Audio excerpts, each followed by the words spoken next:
Hey guys, नमस्कार सभी को। आपका स्वागत है मेरे ब्रेनी गेम प्ले चैनल में। आई होप गाइस आप सभी अच्छे हो। आपको मेरे चैनल के वीडियोस अच्छे लगते हो तो गाइस प्लीज़ शेयर करो। अगर आपको कोई टॉपिक या गेम सजेस्ट करनी हो तो कमेंट करो। तो शुरू करते हैं बिना किसी रुकावट के आज की वीडियो। आज हम बात करेंगे केदारनाथ मंदिर के बारे में। केदारनाथ मंदिर भारत के उत्तराखंड राज्य के रुद्रप्रयाग जिले में स्थित हिंदुओं का प्रसिद्ध मंदिर है। उत्तराखंड में हिमालय पर्वत की गोदी में केदारनाथ मंदिर 12 ज्योतिर्लिंग में सम्मिलित होने के साथ 4 धाम और पंच केदार में भी एक है। यहाँ की प्रतिकूल जलवायु के कारण यह मंदिर अप्रैल से नवंबर माह मध्य ही दर्शन के लिए खुलता है। पत्थरों से बने कत्ती शैली से बने इस मंदिर के बारे में कहा जाता है कि इसका निर्माण पांडवों के पुत्र महाराजा जन्मेजय ने करवाया था।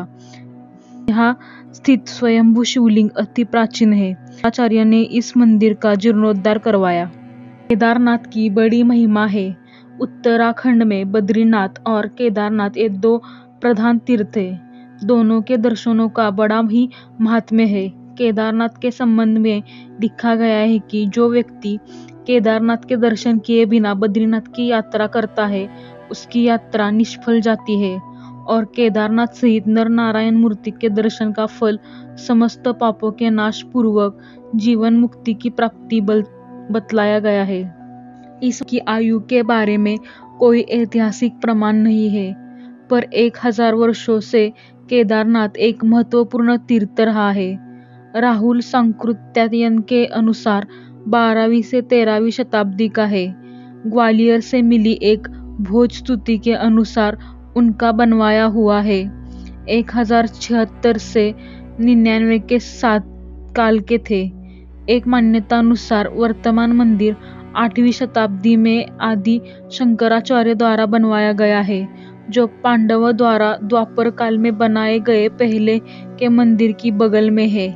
मंदिर के बड़े धूसर रंग की सीढ़ियों पर पाली या ब्राह्मी लिपि में कुछ खुदा है, जिसे स्पष्ट जानना मुश्किल है।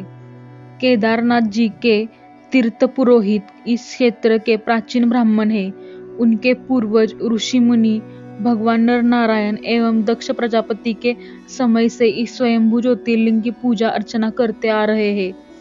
पांडवों के पौत्र राजा जन्मेजय ने भी इन्हें उस मंदिर की पूजा अर्चना का अधिकार दिया था एवं संपूर्ण केदार क्षेत्र दान स्वरूप दिया था।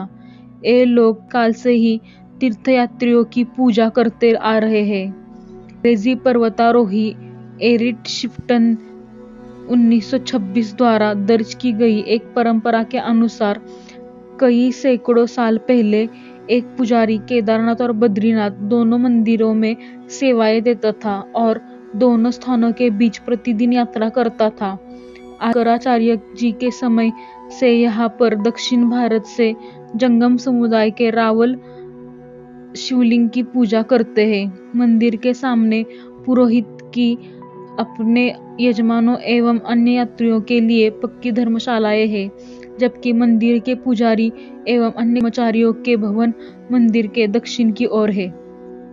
यह मंदिर एक 6 फीट ऊंचे चौकोर चबूतरे पर बना हुआ है। मंदिर के मुख्य भाग मंडप और गर्भगृह के चारों ओर प्रदक्षिणा पथ है। बाहर प्रांगण में नंदी बैल वाहन के रूप में विराजमान है। मंदिर का निर्माण किसने करवाया कोई प्रामाणिक उल्लेख नहीं मिलता है। कहा जाता है कि इस मंदिर का जीर्णोद्धार आदि गुरु शंकराचार्य ने करवाया था। मंदिर को 3 भागों में बांटा जा सकता है। गर्भगृह, मध्य भाग, सभा मंडप। गर्भगृह में मध्य में भगवान श्री केदारेश्वर जी के स्वयंभू ज्योतिर्लिंग स्थित है, जिसके अग्रभाग पर गणेश जी की आकृति और साथ में मां पार्वती का श्रीयंत्र विद्यमान है। ज्योतिर्लिंग पर प्राकृतिक यज्ञोपवीति और ज्योतिर्लिंग के पृष्ठभाग पर प्राकृतिक स्फटिक माला को आसानी से देखा जा सकता है। श्री केदारेश्वर ज्योतिर्लिंग में नवलिंगाकार विग्रह विद्यमान है। इस कारण इस ज्योतिर्लिंग को नवलिंग केदार भी कहा जाता है। स्थानीय लोक गीतों से इसकी पुष्टि करते हैं। श्री केदारेश्वर ज्योतिर्लिंग के चारों ओर विशालकाय 4 स्तंभ विद्यमान हैं, जिनको चारों वेदों का द्योतक माना जाता है। गर्भगृह की दीवारों पर सुंदर आकर्षक फूलों और कलाकृतियों को उकर कर सजाया गया है। गर्भगृह में स्थित चारों विशालकाय खंभों के पीछे से स्वयंभू ज्योतिर्लिंग भगवान श्री केदार जी की परिक्रमा की जाती है। पूर्व काल में श्री केदारेश्वर ज्योतिर्लिंग के चारों ओर सुंदर कटवे पत्थरों से निर्मित जलेरी बनाई गई थी। जून 2013 के दौरान भारत के उत्तराखंड और हिमाचल प्रदेश राज्यों में अचानक आई बाढ़ के कारण केदारनाथ सबसे अधिक प्रभावित क्षेत्र रहा। मंदिर के आसपास की कई मकानें बह गई। इस ऐतिहासिक मंदिर का मुख्य हिस्सा एवं सदियों पुराना गुंबद सुरक्षित रहे, लेकिन मंदिर का प्रवेश द्वार और उसके आसपास का क्षेत्र पूरी तरह से तबाह हो गया। केदारनाथ मंदिर एक अनसुलझी पहेली है। केदारनाथ मंदिर का निर्माण किसने करवाया था, इसके बारे में बहुत कुछ कहा जाता है। पांडवों से लेकर आदि शंकराचार्य तक आज का विज्ञान बताता है कि केदारनाथ मंदिर शायद 8वीं शताब्दी में बना था। यदि आप ना भी कहते तो भी यह मंदिर कम से कम 1200 वर्षों से अस्तित्व में है। केदारनाथ की भूमि 21वीं सदी में भी बहुत प्रतिकूल है। एक तरफ 22,000 फीट ऊंची केदारनाड़ी, दूसरी तरफ 21,600 फीट ऊंची कराचकुंड और तीसरी तरफ 22,700 फीट का भरत कुंड है। इन 3 पर्वतों से होकर बहने वाली 5 नदियां हैं, मंदाकिनी, मधुगंगा, चीरगंगा, सरस्वती और स्वरंदरी। इसमें से कुछ इस पुराण में लिखे गए हैं।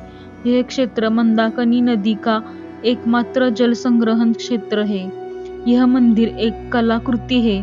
Wadia institute of geology Dehradun ने केदारनाथ मंदिर की चट्टानों पर लिग्नोमेटिक डेटिंग का परीक्षण किया। यह पत्थरों के जीवन की पहचान कराने के लिए किया जाता है। परीक्षण से पता चला कि मंदिर 14वीं सदी से लेकर 17वीं सदी के मध्य तक पूरी तरह से बर्फ में दब गया था। हालांकि मंदिर के निर्माण में कोई नुकसान नहीं हुआ। मंदिर के अक्षुण्ण खड़े रहने के पीछे जिस दिशा में इस मंदिर का निर्माण किया गया है, वह जिस स्थान का चयन किया गया है, ये ही प्रमुख कारण है। दूसरी बात यह कि प्रयोग किया गया पत्थर बहुत सख्त और टिकाऊ होता है। खास बात यह है कि इस मंदिर के निर्माण के लिए प्रयोग किया गया पत्थर वहां उपलब्ध नहीं है। तो जरा सोचिए कि उस पत्थर को वहां कैसे ले जाया था। समय इतने बड़े पत्थर को ढोने के लिए इतने उपकरण भी उपलब्ध नहीं थे। भारतीय विज्ञान की भारी यत्न के बारे में सोचकर दंग रह गए। शिला जिसका उपयोग फुट ऊंचे मंच के निर्माण के लिए किया गया है, कैसे मंदिर स्थल तक लाई गई। आज तमाम बाड़ों के बाद हम एक बार फिर केदारनाथ के उन वैज्ञानिकों के निर्माण के आगे नतमस्तक है, जिन्हें उसकी भव्यता के साथ 12 ज्योतिर्लिंगों में सबसे ऊंचा होने का सम्मान मिलेगा। यह एक उदाहरण है कि वैदिक हिंदू धर्म और संस्कृति कितनी उन्नत थी। उस समय हमारे ऋषि मुनियों यानी वैज्ञानिकों ने वास्तुकला, मौसम विज्ञान, अंतरिक्ष विज्ञान, आयुर्वेद में काफी तरक्की की थी। आई होप गाइज आपको मेरी आज की वीडियो पसंद आई हो। आपको मेरी वीडियो पसंद आई हो तो प्लीज गाइज लाइक, शेयर और चैनल को सब्सक्राइब करें। Thanks for watching.